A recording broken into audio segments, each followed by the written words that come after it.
देखे ना, हमारा जो सिस्टम है वासा का वो 67 मिलीमीटर बारिश जो होती है 10 घंटे में या 12 घंटे में उसको उठाने के काबिल है। उन्होंने कहा मैं पेरिस देख के आ रहा हूँ, उसको फिर आप एक इलेक्शन स्टंट कहते हैं। देखे मेरी बात सुने, आप अभी चले जाए ना, देखे पेरिस है कि नहीं है।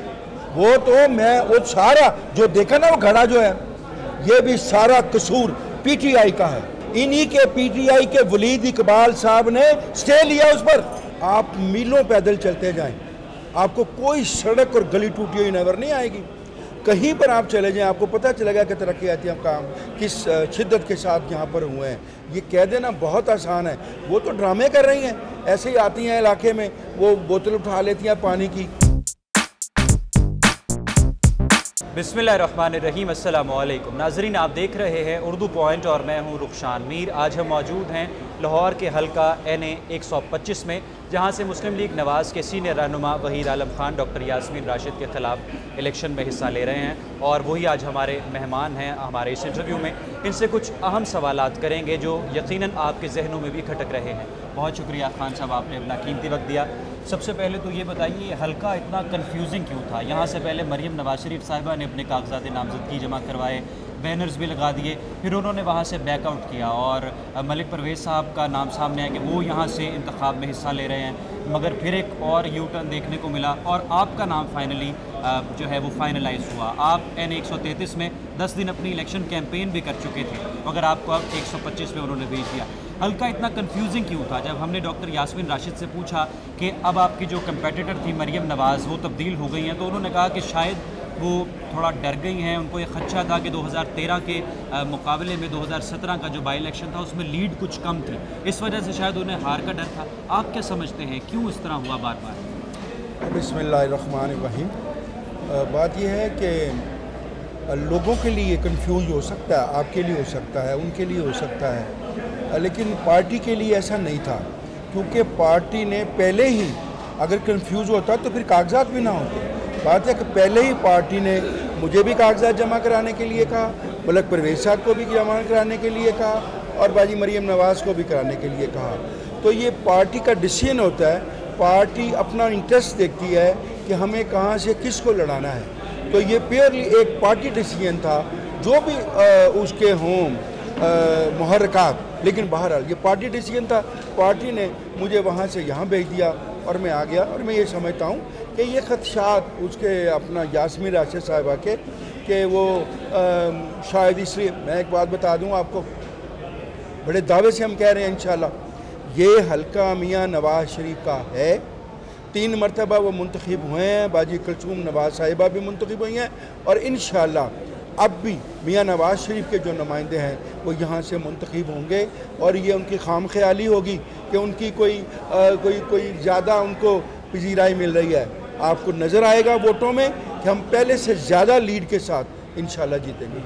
2013 में नवाज शरीफ की 40,000 की लीड थी, 17 के बाई इलेक्शन में सिर्फ 15,000 की लीड थी कुलसूम नवाज, और वो उनकी फैमिली थी, उनकी वाइफ थी। अब आप उनके रिश्तेदार नहीं हैं, गो कि आप एक पॉलिटिकल वर्कर हैं और नीचे से ऊपर आए हैं, मगर आपको क्या लगता है आप वो गैप फिल कर पाएंगे और वोट ज़्यादा ले पाएंगे इस वक्त? बस आप ये अंदाज़ा लगा लें कि अगर 40,000 की मियाँ नवाज शरीफ की लीड थी ना, हालात मुख्तलिफ थे उसके। इस वक्त हालात बिल्कुल मुख्तलिफ हैं। इस वक्त पूरी कौम में मियाँ नवाज शरीफ को जो पजीराई हासिल है वो उस वक्त ऐसा बयानिया नहीं था, वो एक आम जनरल इलेक्शन था। इंशाल्लाह जहाँ पर लीड जो मियाँ नवाज शरीफ को उस वक्त मिली उससे भी ज़्यादा होगी। ठीक है, हल्के के वोटर्स को किस तरह से कन्विंस कर रहे हैं आप? हल्के में क्या काम करना चाहते हैं? जो दूसरी आपकी मुखालिफ पार्टी है वो कैंपेन कर रही है कि 2 अरब रुपए के यहाँ से फंड्स मंजूर हुए मगर तरक्याती काम नहीं हुआ। वो दिखाते हैं टूटी हुई सड़कें, बारिश का पानी खड़ा है, सीवरेज सिस्टम पर काम नहीं हुआ और लोगों के जो छोटे मोटे मसाइल थे, जो शिकायत लोग करते हैं टीवी पे कि हमारे साथ नौकरी का वादा था हमें नहीं मिल सकी, आप क्या उनके सामने अपना मंशूर रखते हैं? वोट को इज्जत दो तो आपकी टैगलाइन। पहली बात तो यह है कि ये बात गलत है कि 2 अरब रुपये लगे तो सड़कें टूटी फूटी हैं। आप मीलों पैदल चलते जाएं, आपको कोई सड़क और गली टूटी हुई नज़र नहीं आएगी। कहीं पर आप चले जाएं आपको पता चलेगा कि तरक्याती काम किस शिद्दत के साथ यहाँ पर हुए हैं। ये कह देना बहुत आसान है, वो तो ड्रामे कर रही हैं। ऐसे ही आती हैं इलाके में, वो बोतल उठा लेती हैं पानी की। वो अभी कल ही जंग में थी तो एक बंदे ने कहा, वो अंदर गया अपना पानी भर के ले आया, ने कहा ये देख बीबी तू झूठ बोल रही है, ये पानी देख मैं पी रहा हूँ, तू भी ये पानी तेरे हाथ में 10 दिन से पकड़ा हुआ है, इसको पी के देख। वो 10 दिन से वही पानी पकड़ा हुआ है जो अपने घर से वो लेकर आई हैं। यहाँ तो इलाके में जाएँ, आपको पता चलेगा कि साफ पीने पानी का भी मुयसर है। और फिर वो इशारे करती हैं कि तारें लटकी हुई हैं ला रहे। असल में ना बाज़ औक़ात होते हैं, मैं डॉक्टर हूँ, मैं पढ़ी लिखी हूँ, लेकिन उन्हें ये नहीं पता सिस्टम क्या है।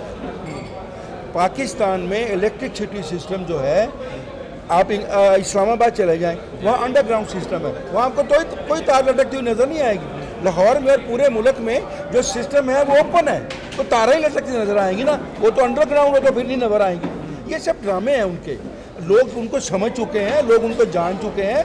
वो तीसरी मरतबा इंशाल्लाह हैट्रिक करेंगी अपनी शिकस्त की, यहाँ से उन्हें पता चल जाएगा।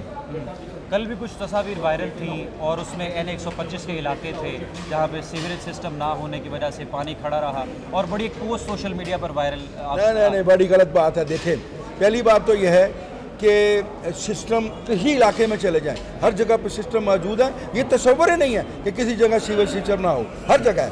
हाँ, लेकिन कल का जो वाक़या है उन्हें इस पर भी मैं समझता हूँ कि वो नावाकिफ़ हाल हैं, उन्हें पता नहीं है कि सिस्टम क्या होता है। सिस्टम को समझने की ज़रूरत है। वो भी अपने लीडर की तरह बेतुक्का और बेतकान बोलती चली जाती हैं बगैर ये जाने हुए कि सिस्टम क्या है, लोग क्या कर रहे हैं, हो क्या रहा है। देखें ना, हमारा जो सिस्टम है वासा का, वो 67 मिलीमीटर बारिश जो होती है 10 घंटे में या 12 घंटे में, उसको उठाने के काबिल है। और कल जो बारिश हुई है 243 मिलीमीटर, ये बारिश तो जहाँ भी हो, किसी मुल्क में हो, यहाँ तो शुक्र है खुदा का कि 2-3 घंटे के बाद सुकून होना शुरू हो गया। इतनी बारिश तो अमेरिका में हुई थी, तो आपने देखा कि वहाँ कारें बह गईं, घर बह गए, पोल बह गए, सब कुछ तबाह बर्बाद हो गया। और ये जो बारिश हुई है ये अल्लाह ताला की तरफ से है, ये ज़मीन से नहीं निकली। तो अल्लाह ताला से तो आप नहीं लड़ सकते कि लड़ सकते हैं। तो फिर ये बात कहना कि सीवरेज सिस्टम, हाँ देखें ये कि वो कितना पानी खड़ा था, वो किस तरीके से कितनी देर में निकल गया, ये हमारी कामयाबी है। और कल जो हुआ, लोगों ने मिस किया कायदे मोहतरम मियां शहबाज शरीफ साहब को, कि लोग जब भी ऐसा होता था वो उससे पहले उसका प्लान करते थे, और जब होता था तो वो खुद मौजूद होते थे मशीनरी लेकर। लेकिन कल ये जो ड्रामेबाजी इमरान खान ने की है, ये प्योरली एक इलेक्शन स्टंट है। उन्हें पहले कभी नहीं याद आया कि मैं लाहौर में जाऊं, इस तरह देखूं जिस तरह मियां शहबाज शरीफ पिछले 5 साल से फिर रहे हैं, और वह मशीनरी लेकर पहुंच जाते हैं और लोगों के काम करते हैं। तो कल भी उन्हें चाहिए था ना, और बात भी करते। ये तो सारा ड्रामेबाजी। उन्होंने कहा मैं पेरिस देख के आ रहा हूँ, उसको फिर आप एक इलेक्शन स्टंट कहते हैं। देखे मेरी बात सुने, आप अभी चले जाए ना, देखे पेरिस है कि नहीं है। वो तो मैं वो सारा जो देखा ना, वो घड़ा जो है, ये भी सारा कसूर PTI का है। और रंग ट्रेन बन रही है ना, उसी जगह पर है ना ये घड़ा। हाँ जी, उस पर खुदाई हुई थी। जी हाँ, खुदाई हुई थी। इन्हीं के PTI के वलीद इकबाल साहब ने स्टे लिया उस पर। स्टे लेने के बाद वो ट्रेन रुक गई, काम रुक गया। जब काम मुकम्मल नहीं होगा तो बारिश होगी, तो उसमें तो यही कुछ होगा ना। और अभी और भी हो सकता है, क्योंकि जो काम रुक गया था, सीवरेज का बहुत सा काम नहीं हो सका, ऐसे मामला और भी हो सकते हैं। ये सारा कसूर PTI का है। ना वो स्टे लेती, ना ये ट्रेन का काम रुकता, ना 8 महीने जजेस उस फैसले को रोक के बैठे रहते। अगर यही फैसला 8 महीने पहले सुना देते तो हम ये फिर भी मुकम्मल कर लेते। लेकिन पानी तो दूसरे इलाकों में भी खड़ा था। मैं कहता हूँ खड़ा है, लेकिन बात यह है ना कि बारिश जो है 240 मिलीग्राम मिलीमीटर हो गई, उसका वो देखे ना। और फिर ये देखे कि वो किस तरह निकल रहा है पानी। जो देखें पूरा जो सिस्टम है ना लाहौर का, अब यहाँ पर ये आउटफॉल रोड पर उनका वो मेन सिस्टम लगा हुआ है, वहाँ देख ले जाकर। वो कैपेसिटी है उसके मुताबिक ही ना। अगर 300 मिलीलीटर बारिश हो जाए, उसकी कैपेसिटी तो है नहीं। कैपेसिटी होगी तो निकलेगा ना, वरना वो ग्रेजुअली निकलता है। हमारी यही कामयाबी है सिस्टम की, जो कायदे मोहतरम मियां शहबाज शरीफ ने हमको दिया है कि पानी ग्रेजुअली निकलता रहा। ठीक है खान साहब, हमारे नाजरीन को ये बात बताइए कि एक तो ख़बरें कुछ सामने आ रही हैं अंदरूनी ज़राए से कि कुछ इख्तलाफात अब सामने आ रहे हैं नवाज़ शरीफ और शहबाज शरीफ के। नवाज़ शरीफ साहब ने शहबाज शरीफ साहब को टेलीफोन करके ये गिला किया कि आपने कराची से जिस कैंपेन का आगाज़ किया, आपने उसमें हमारा जो स्लोगन था वोट को इज़्ज़त दो, या हमारा जो विज़न था, हमारी एक टैगलाइन थी, उसका आपने जिक्र नहीं किया। इस बात में कितनी सच्चाई है? और नवाज़ शरीफ साहब अब इस प्रैक्टिकली अब इस कैंपेन में शामिल नहीं हैं, लंदन में हैं, और इससे कितना फ़र्क पड़ेगा, कितना नुकसान होगा आपकी कैंपेन? पहली बात तो है कि जो आप गलत बात कह रहे हैं ना, ये बिल्कुल गलत है। लोगों को समझ लेनी चाहिए कि अरसा दराज से हर आदमी ये कह रहा है कि दोनों भाइयों में इख्तलाफ है, दोनों भाइयों में इख्तलाफ है, अब अलहदा हुए, कुछ भी नहीं हुआ। हमेशा से वो इकट्ठे हैं और बात भी इकट्ठी है। कायदे मोहतरम का जो बयानिया है वही बयानिया शहबाज शरीफ का है। दो शख्स हैं, उनका अपना अंदाज़ बयां मुख्तलिफ है, इससे अलावा कुछ नहीं है। नवाज शरीफ साहब थोड़े से इस्टेब्लिशमेंट को लेकर क्रिटिकल है एज़ कम्पेयर टू शहबाज शरीफ साहब, इस बारे में मैं इख्तलाफ कह रहा हूँ। हाँ, देखिए ये भी नुक्ता नज़र है ना, ये भी नुक्ता नज़र है। मैं कहता हूँ नवाज शरीफ साहब ने भी कोई बात कही है फौज के खिलाफ, जो उनको बुरा भला कुछ करा।